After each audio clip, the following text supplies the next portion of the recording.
Did y'all see the new Resilient Jenkins video where Stephanie calls herself a blessed stay-at-home mom? Stephanie, let me say this in the nicest way possible. There is nothing about your situation that has you blessed about being a motel mom. Considering the fact that when y'all moved into the motel, Drew was not even working. He still probably isn't working. You're not working. And clearly social media is not working for you.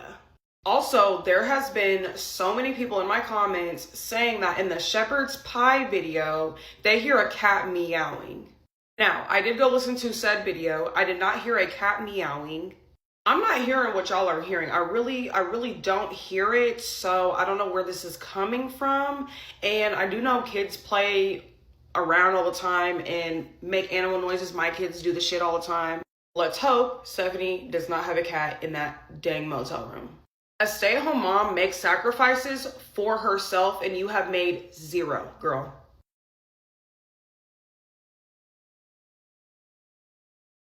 Hey everyone, welcome back to the channel where we spill the tea on all the wildest gossip out there. I'm your girl, dishing it straight with a side of sass. Before we dive into this absolute mess of a story, quick shout out.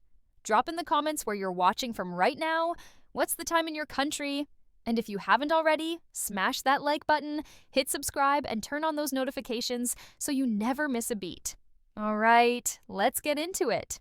Oh my gosh, you guys, buckle up because the saga of the TikTok family of 7, the so-called Resilient Jenkins crew, is allegedly spiraling even deeper into chaos. And at the center of it all is Stephanie Jenkins, who's being exposed left and right for supposedly trapping her 5 kids in this endless motel limbo. Stephanie Jenkins, you mean to tell me that you would be making the same amount if you had to clock in? Like, you'd be making the same amount of money if you had to go into a 9 to 5. I think what you're forgetting is there is more than just making the money. This being said, being a good example and owning your own business costs $0 for your kids. Do you not think that if your kids saw you getting ready, having your routine, trying to improve yourself, they would feel like that was accessible to them? But instead, you are giving them the example that you can be dirty, lazy, and still get paid for it. What is that teaching your young children? And as a matter of fact, that is a big reason why you can't get a job, because you don't have an address that's permanent, or you can't get an apartment. You don't have a permanent place to put down as your place of residence, and so some things are more about money, honey. Rumors are flying that things have worsened big time, with whispers that Stephanie's been hit with accusations of essentially holding her children hostage in sketchy hotel rooms, all while painting this picture of a devoted mom on social media. But let's be real, folks. This whole thing smells like a grift from a mile away. And today we're unpacking the alleged drama, the shady choices, and why this TikTok mom of 5 is getting dragged online for what many are calling straight-up neglect. Remember, everything I'm sharing here is based on rumors and speculations circulating out there. Nothing's confirmed, so take it with a grain of salt. But dang, the tea is piping hot. First off, let's talk about this whole stay-at-home mom label that Stephanie's allegedly clinging to like it's her lifeline. Girl, if the rumors are true, you're not staying at home. You're bouncing between motels and shelters, and that's a choice that's got people questioning everything. Is this serious right now? Is she still claiming that these kids are not in school and don't start school for a couple of weeks? Everybody in the world at this point has started school. Why the hell have your kids not started school? I mean, everybody knows what state you're in. It's not that hard to figure out. How are y'all feeling about this? Like, that they're still keeping these kids from going and getting an education? Let's be real. Drop it down in the comments. Allegedly, she's out here defending her lifestyle by saying she makes just as much money from her online content as she would at a regular 9 to 5 job. But hold up, Stephanie. Honey, it's not just about the cash flow. What about setting an example for those little ones? Rumors suggest that by opting for this chaotic, on-the-road existence, she's showing her kids that you can be disorganized, unkempt, and still rake in views and donations. And that's allegedly teaching them the wrong lessons entirely. Like, Do you really think your young children are inspired by seeing zero routine, no effort to improve, and just scraping by on internet sympathy? Instead, imagine if they watched you hustle with a real job, building something stable. That costs nothing extra, but it plants the seed that success is accessible through hard work, not handouts. Allegedly, this lack of permanence is biting her back too. Without a fixed address, it's rumored she can't even secure a proper job or apartment, trapping the whole family in this vicious cycle. Some things go way beyond dollars, and this feels like one of them. It's about legacy, stability, and not normalizing laziness under the guise of making it work. And speaking of the kids, the speculation around their education is blowing up. Rumors are swirling that the resilient Jenkins are planning to homeschool this year, allegedly as a sneaky way to dodge any involvement from Child Protective Services. I keep seeing all these videos about here saying that the resilient Jenkins are going to be homeschooling their kids this year. And while I haven't seen anything confirming that or denying it, the speculation is because they don't want CPS involved. It brings to light a really valuable question in our society about should parents have a requirement in order to homeschool? And what sort of regulation should there be, if any? It really comes down to what society values. Is it parental freedom? Is it educational standards? Or is it child protection? Most states don't have a requirement for parents to homeschool. There are a few that say that parents have to at least have a high school diploma or a GED. And a lot of states will require you to fill out a form with the local school district saying your intent to homeschool. You might have to show up for standardized tests, graduation standards, or keep a portfolio in case the state is like, hey, we need proof that your kid is actually doing school. Now, I haven't seen any solid confirmation on that, but it sparks a massive conversation. Should there be stricter rules on who gets to homeschool? In our society, it's a tug of war between parental rights, keeping educational standards high, and straight up protecting children from harm. Most states allegedly keep it pretty lax. No big requirements beyond maybe a high school diploma or GED in a handful of places. You might just need to file a simple form with the local district declaring your intent, or occasionally submit proof like standardized test scores, a portfolio of work, or meet graduation benchmarks. There are allegedly tons of resources out there too, like online curricula that guide you step by step, or homeschool co-ops where kids can socialize and learn from experts in subjects parents might not nail, like science experiments that don't end in disaster.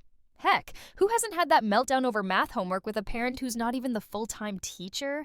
It's relatable chaos, but done right, homeschooling can let some kids soar ahead of their peers, tailoring lessons to their pace and interests. There are also tons of online school options as well as curriculum that you can follow along with and guide your student as you're homeschooling them. Co-ops where they can get social interactions or have like an expert in science teach a group of children science because maybe you know that you can't teach them that subject as their parent. I mean, who remembers crying at the kitchen table doing math homework with your dad and your dad wasn't even your teacher? He was just helping you with a few problems. Anyway, the point being, there's a lot of pros and cons to homeschooling. A lot of kids really flourish and can excel and exceed their peers, while a lot of them fall behind. In some cases, homeschooling also allows things like food insecurity, housing deficiency, abuse, and neglect to go unnoticed. But flip the coin, and the downsides are glaring. Rumors highlight how some homeschooled kids allegedly fall way behind, lacking structure or accountability. And in extreme cases, it can hide serious issues like food shortages, unstable housing, or even abuse and neglect, because there's no daily check-in from teachers or school staff who might spot red flags. It's not just about the parents' skills or beliefs. Every child is different. Some thrive in that independent setup with their own motivation and drive, while others need the in-person energy of a classroom to stay engaged. Even in the same family, you could have one kid crushing homeschool goals and another who'd benefit more from traditional school vibes. If you're the parent-teacher, rumors say you can't slack off. It's not about tossing worksheets and calling it a day or handing out easy A's just because they're your babies. And homeschooling doesn't just depend on the parents and their viewpoints, honestly. Yes, you have the right to parent your child, but not all students can thrive in a homeschool setting. You might even have multiple kids in the same family where some of them would be better off in person and some would be better off homeschooled. There's a lot of things to factor into that, like individual motivation, individual determination. Because if you do homeschool properly, it's not just doing some worksheets, turning them in. And if you're a parent teacher, you can't just give them straight A's because they're your baby, because that would be giving them a disservice for society later on in life. Anyway, what are your thoughts? Should there be more restrictions on who could homeschool and who can't? What should the criteria be in order to homeschool? More frequent check-ins? And who would pay for those check-ins? What are your thoughts? That'd be a massive disservice, setting them up for failure in the real world where effort counts. So, what do you think, squad? Should we push for more restrictions, like mandatory qualifications or regular check-ins to ensure kids aren't slipping through cracks? Who foots the bill for those oversight programs? The state, parents, or taxpayers? It's a thorny debate, but with families like this in the spotlight, it's worth chewing on. Now, let's get real gritty with the motherhood angle because allegedly, Stephanie's been called out hard for not living up to the title. Rumors paint a picture where just birthing kids doesn't automatically make you a mom. You've got to go beyond the bare minimum, avoiding any mental or physical torment. Whispers about how her daughter Addie looked in recent videos suggest some deep unhappiness, and people are speculating it'll all come pouring out once these kids hit social media themselves, spilling family secrets like we've seen in other influencer scandals. To top it off, claiming stay-at-home mom status while allegedly forcing the family into homelessness for online clout. Stephanie, one last thing for the night. I'm going to need you to quit calling yourself a mother. Just because you popped out children does not make you a mother. To be an actual mother, you have to do more than just the bare minimum, and you probably should not be torturing your kids mentally and physically.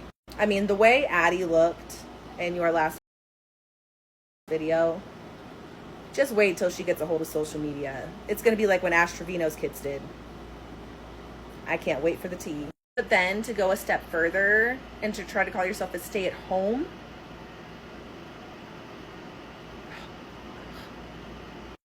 you understand, to be a stay-at-home mother, you have to actually have a home, not purposely playing homeless as a grift for views on the internet because, well, I make just as much money. No, you definitely make more than you would at a regular 9-to-5. So let's get that completely out of the way.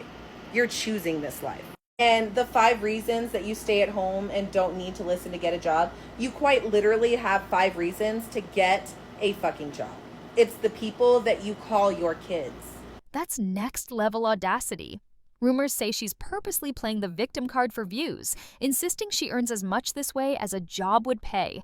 Actually, probably more, which is why she sticks with it. But those 5 kids? They're allegedly the exact reasons she should hustle for real work, prioritizing their needs over ego. What precious moments is she even creating? One rare park outing versus families who hit playgrounds multiple times a week as standard? Or letting them play in shelter parking lots because that's the life she's chosen? Allegedly, the kids' faces tell the story. They only light up briefly when something's bought for content. Otherwise, it's blank stares and underlying trauma from this unstable grind. Morally, it's a mess. Rumors claim it'd be way better for the children not to be exploited online for sympathy donations, shielding them from creeps and judgment. If you were an actual mother, those 5 reasons would matter, not your ego. Not your ego. You don't miss moments with your kids. What moments are you giving them? The moments of the one park time. You understand my kids go to the park 3 or 4 times a week. That's just basic. The one park time that you took them to, or the moments of playing in the parking lot of the shelter you forced them to live in.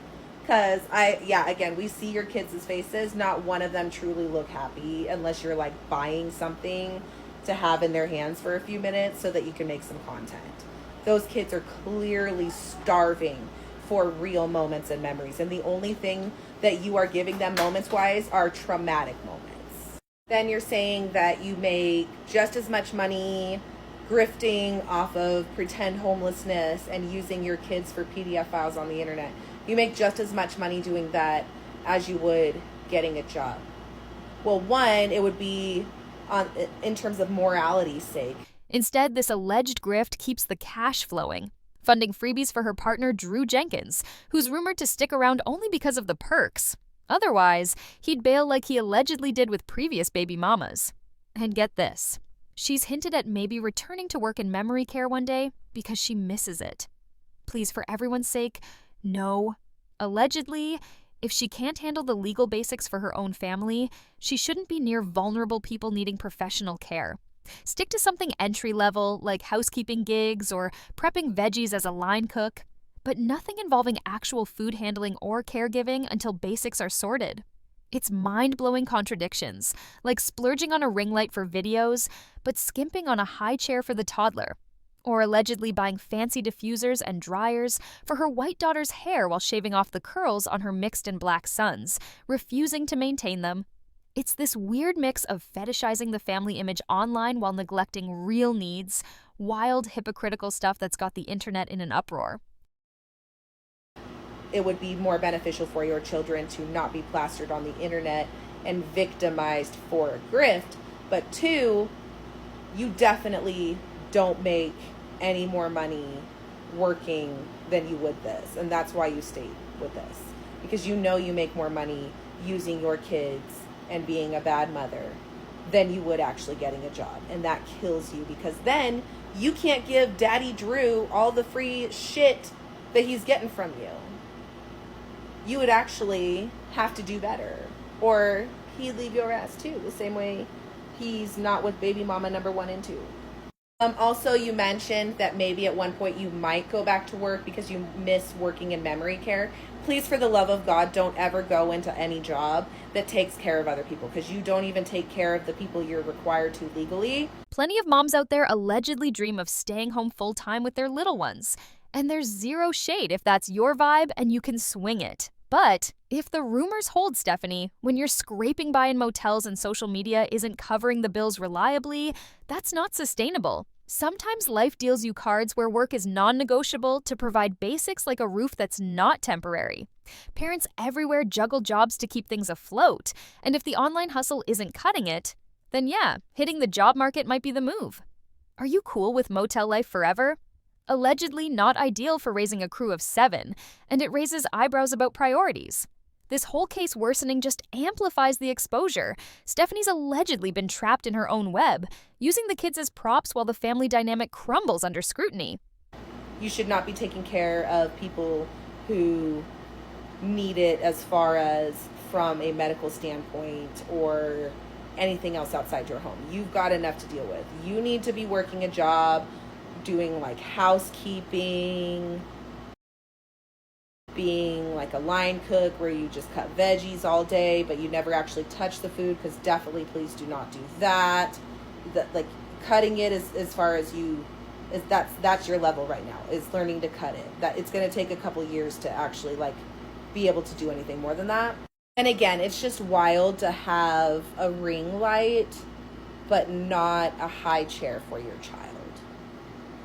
And it was wild that you had a fancy little diffuser hairdryer for your white daughters, but when it comes to your mixed son and your fully black son, you're like, no, shave that hair off. Ain't not gonna fucking happen. Not taking care of that. Yeah. It's wild that you fetishize your family and then neglect them all at the same time. It's wild work. All right, squad, if you thought the alleged drama with Stephanie Jenkins couldn't crank up the absurdity any higher, think again. She's now on trial in the court of public opinion for a laundry list of charges like chronic excuse-making, whipping up false alarms, and basically holding her own kids as emotional hostages in this never-ending motel saga. Picture this: the jury's leaning in, popcorn in hand, because her latest defense is straight out of a low-budget thriller. Shady cars, cryptic threats, and a supposedly innocent park outing that turns into a paranoia parade. We're talking swings, suspicious stares, and a whole lot of sus vibes that allegedly justify why her family never ventures out. But, as always, remember, this is all based on swirling rumors and online speculation. Nothing proven, just the messy whispers that have everyone buzzing.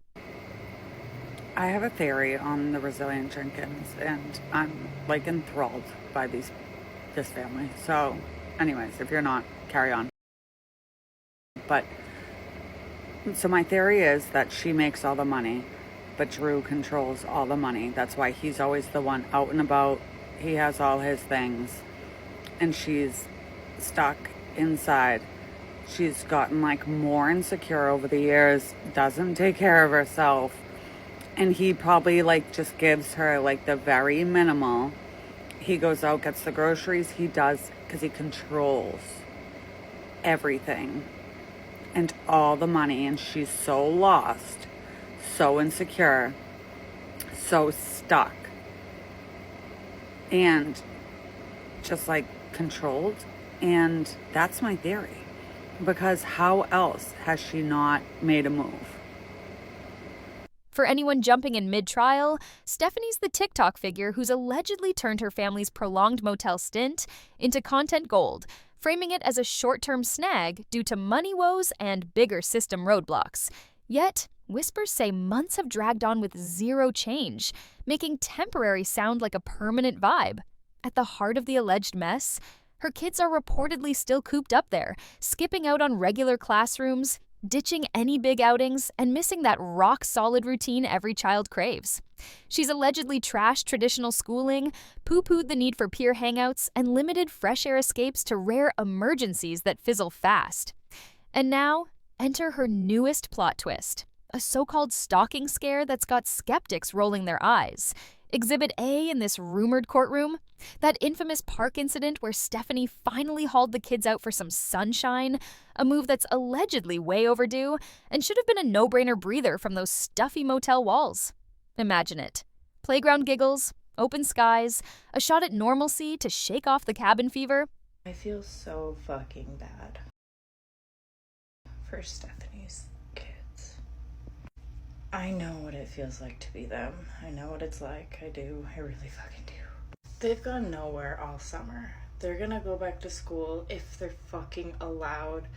What are they gonna say they did all summer? The teacher's gonna ask, and it's not like every single person in Oregon knows what's going on. There's a chance the teacher doesn't know. Those girls are starting to see it. I know they are. When Deshaun goes to his mom, they see it. They're starting to see how badly they're being treated.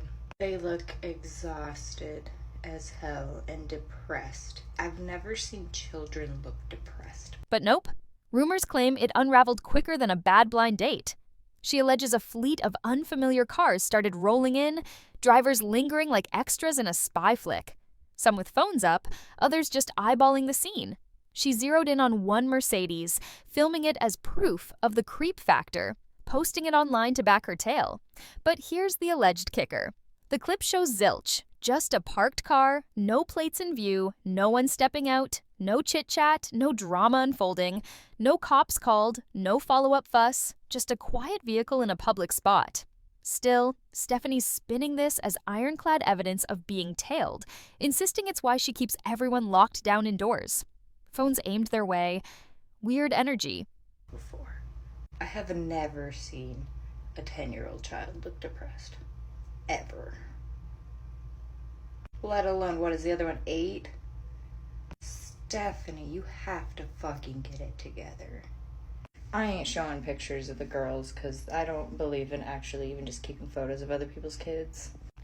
God, it's just fucking sad, and they're not even seeing it. They're just so worried about rugs. Just like my mom. The rugs, as long as you had the rugs and the money for rugs. She's mopping those walls again. It was payday the other day, and she's mopping the walls again. And people are following her. Oh, she better let those kids go back to school. Do you think it's like okay, you guys can go back to school, but you better not say anything? Do you think it's like a threat? Do you think they're using school as a threat? Like, ooh, like a privilege to go to? My mom used to do that. It's my mom and her boyfriend all over again. Those poor kids. Oh my God, it's not funny. She claims cars even shadowed her exit, one trying to block her path with honks galore. Rumors say she threw in a tough girl aside, like, y'all picked the wrong time because my kids are here, but solo? It'd be different. Classic deflection, or so the speculation goes. But let's dissect. There's a chasm between gut feel surveillance and legit pursuit, between real peril and just awkward vibes. Without hard proof, like witness statements or actual harassment logs, this comes off as alleged paranoia masquerading as mama bear instincts. For critics, it's not a standalone freakout. It's episode umpteen in her Why We Can't Escape anthology. So, was this a bona fide red flag or another perfectly timed smokescreen to excuse keeping the kids in lockdown while summer slips away?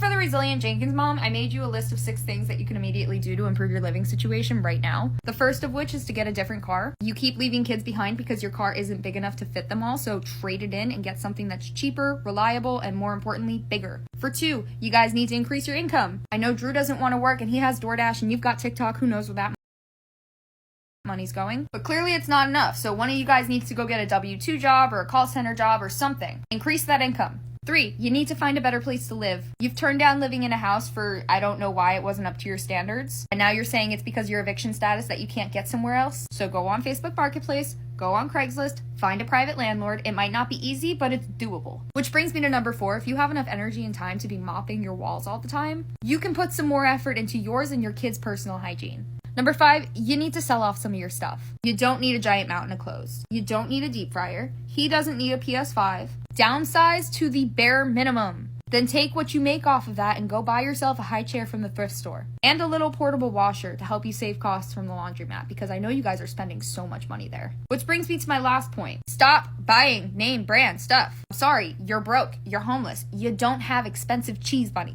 And I appreciate that you prioritize your kids' nutrition, but you need to be prioritizing their other needs as well, and that means not buying name brand. And I want to level with you here, Stephanie. You know the situation that you're putting your kids in is neglect. To the point where you say it all the time that you know they deserve better. So do better for them. This is how. I would genuinely like to see you take this list and implement it. Otherwise, you're just waiting for a handout from the internet that's not coming. Shifting gears to Exhibit B, that hyped-up urban air promise, where Stephanie allegedly dropped an emotional vid pledging a trampoline extravaganza as a mega birthday bash for all 5 kids. Not some whim. Rumors say she'd been stashing cash for over a year, hyping it as a memory maker to repay their endurance through the tough times. She swore it wouldn't dip into housing funds, drawing a firm line. This was pure joy investment, a reward amid the grind. Kids had begged after spotting it in a YouTube ad, and she painted it as the ultimate morale boost. Bigger than basics, a symbol of resilience paying off. The vibe? Optimistic warrior mom finally delivering the goods, even addressing haters up front that pocket details were off limits. We're not rushing bad housing. Meanwhile, these kiddos deserve happiness. Or something to that effect in the alleged clips. But plot twist? Weeks turned to months and crickets. No bouncy footage, no glowing recaps, just radio silence as the excitement allegedly deflated. Just out of curiosity, how often are you guys all cleaning your walls? Because I'm somebody who does clean my walls, I would say on a pretty consistent basis. I have a wall mop and I scrub the walls, get dust off, make sure nothing builds up, things like that. And I do it every, couple months. And when I do it, my mop water isn't super nasty. Like, it might be a tiny bit dingy maybe, but they're walls. They're not getting stepped on or, it's not getting too dirty. How and why do her walls get so dirty? Look at that bucket down there. Now, granted, to give her the benefit of the doubt, she could have cleaned multiple other things with this same water and is now cleaning the walls. Maybe that dirtiness isn't just from walls, but why wouldn't you dump it and, get clean water before you start cleaning your walls? But whatever, that's besides the point. But also, what is this? What is this? Are you trying to clog your toilet and possibly the system for the complex? Or who does that? And I'm genuinely curious what these are, what these cloths here are. Is that where everybody just puts are those washcloths? And that's what everybody is just putting their washcloths just in a pile on the floor. And then I thought, well, maybe not where the washcloths go, but that's just where she has them because she's going to do something with them. But then also in this video, there they are. Like, she's cleaned that area and stuff, and there they are just piled there. What in the hell, Stephanie? The amount of actual filth that these children are living in, and it's being shown all over the internet, by the way, but she'll sit here and steam clean the wheels on a bassinet. Her tone shifted to hesitance, tossing in bills, emergencies, and troll backlash as roadblocks, making her too spooked to share or execute plans. Eventually, the whole thing allegedly evaporated into excuse territory, with safety fears and negativity cited as the culprits. That concrete savings-backed adventure? Ghosted, joining a pile of unmet vows, leaving viewers wondering if it was ever more than hype. The kids allegedly got zilch. No jumps, no arcade thrills, just another letdown in a string of not no's. Then bam, Exhibit C drops. Roughly 2 months post-fizzle, Stephanie allegedly flaunts a shiny new wireless PS5 controller for boyfriend Drew. Sleek gadget, clocking in around $70 or more with extras. Symbolism alert? This isn't random swag. It's allegedly a glaring spotlight on priorities, screaming that while kid commitments crumble, his gaming upgrades sail through unscathed. Rumors buzz that it's not about education versus fun, it's stagnation sold as safety, with the children confined not by bells, but by motel monotony. No oven for home-cooked vibes, no playdates under the sun, just a stagnant bubble that looks less like shielding and more like straight-up restriction. The online jury's split. Loyal fans allegedly defend her hard, calling the hate overkill and viewing these threats as the grim toll of fame with kids in tow. To them, it's plausible, trolls turning digital jabs into real-world creeps. Okay, Stephanie Thompson, I have some tips for you and your kids to do for free around Portland, Oregon. I wrote a list. I did a quick Google search just to help you and your kids out if you really needed it. So the first thing I came across was Hoyt Arboretum. They have a free nature education program every Thursday, Friday, and Saturday.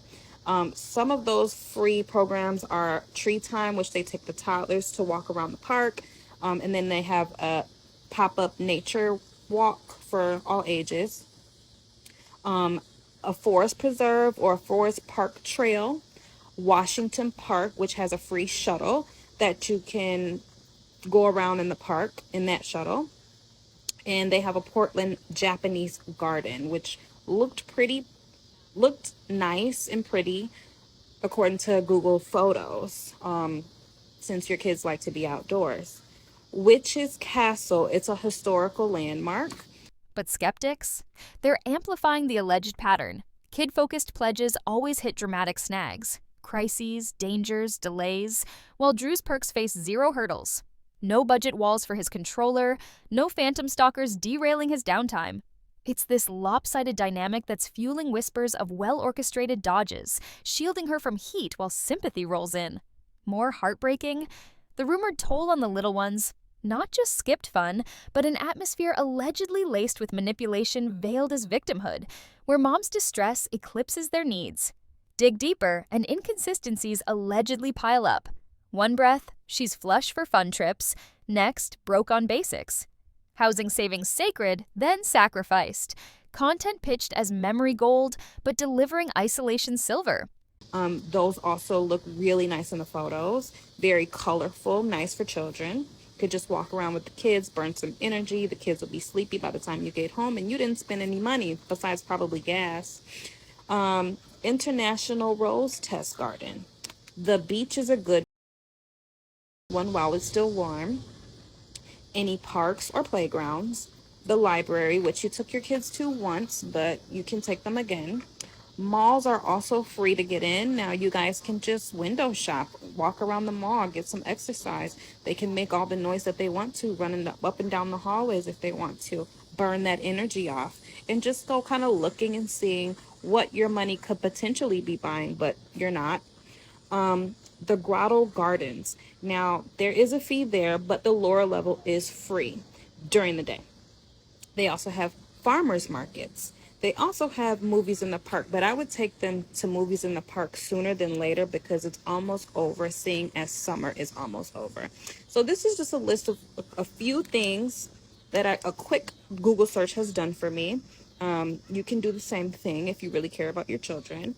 Also, it'll help to get them out of that motel, liven them up a little bit, interact with other people to build their social skills a little. And there's also a ton of other things to do for very cheap, like $8 per person to get in, and the littler kids would be free. If you want a list of those things, I can write them down as well. Okay, hopefully this was helpful. Kids' alleged rewards, cramped indoors, cameo spots in crisis rants, a front row to excuses stacking like Jenga. Every growth shot, outings, milestones, allegedly torpedoed by high-drama twists, harassment, betrayals, cash craters. Yet, Drew's world spins smoothly. So when do these hurdles flip from real to ruse? When do barriers reveal as barriers to blame? That's the alleged indictment. Is Stephanie masterminding mayhem to duck parenting accountability, layering excuses so thick she buys her own spin? Or is she a storm-battered mom juggling judgment, cash crunches, and stress just afloat for her crew? I'm sure plenty of moms on this app wish that they had the means to stay at home with their kids. And there's nothing wrong with that at all. But if you can't afford it, or if you're living in a motel, Stephanie, then you can't be a stay-at-home mom. I mean, it's just not the cards you were dealt. Sometimes moms, parents have to go to work in order to provide. Sometimes, the social media if it's not making you enough money, then it's not making you enough money. But yes, just go get a job. I mean, are you gonna keep living in the hotel? Are you okay with that? You've clocked the chain from park panic to promise purge, gamer gifts to goal ghosts. Verdict time: guilty of neglect and mind games, innocent under fire, or flat out misunderstood? Hit the comments with your take. Let's debate. Keep it spicy but kind. Thanks for hanging, fam. More scoops soon. Catch you next time.